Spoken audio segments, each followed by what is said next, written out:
জানো তো, মা এবং বেবি দুজনের কাছেই সবচেয়ে মূল্যবান সময় হলো এই যে সুন্দর সময়টা বা বেবির ছোটোবেলাটা।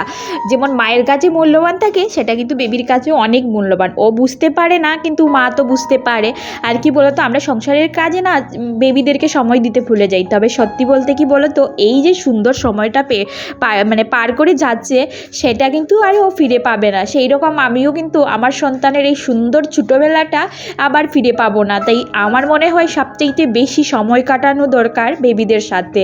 ওই সময়টাকে সবচেয়ে সুন্দরভাবে সাজিয়ে গুছিয়ে এনজয় করাটা খুব জরুরি। এই মূল্যবান সময়টা যেন তো চোখের পলকেই শেষ হয়ে যাবে। তবে কি বলতো, সারা জীবন এই সুন্দর সুন্দর জিনিসগুলো স্মৃতি হয়ে থাকবে। সংসারের চাপে পড়ে আমরা হয়তো সেই সময়টা ভালোভাবে কাটাতেই ভুলে যাই। তবে কি বলতো, এই মূল্যবান সময়টা খুব সহজেই পেরিয়ে যাবে আর আমরা একটা সময় খুব আফসোস করব।